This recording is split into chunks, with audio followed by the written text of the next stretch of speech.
Welcome to Kenton's videos. Enjoy the video. In this video, I will show you how to make delicious Frijoles Charros using canned beans. This guide will walk you through each step, from gathering your ingredients to the final flavorful touches.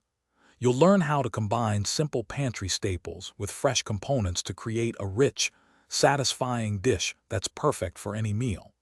Get ready to transform ordinary beans into an extraordinary culinary experience.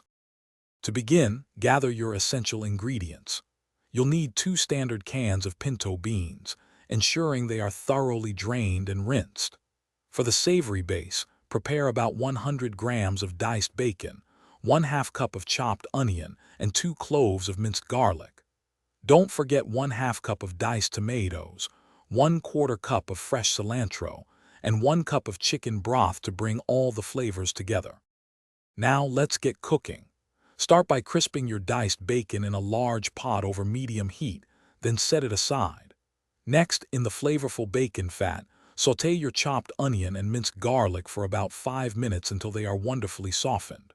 Stir in the diced tomatoes and let them cook for another 3 minutes, allowing them to break down slightly. Finally, add the drained pinto beans and chicken broth, bringing everything to a gentle simmer. To finish your Frijoles Charros, let the mixture simmer gently for 15 to 20 minutes, allowing all those wonderful flavors to meld beautifully. Just before serving, stir in the crispy cooked bacon and the fresh, vibrant cilantro. Taste and adjust the seasoning with salt and pepper to your preference. These delicious Frijoles Charros are perfect as a hearty side dish or even as a satisfying main course.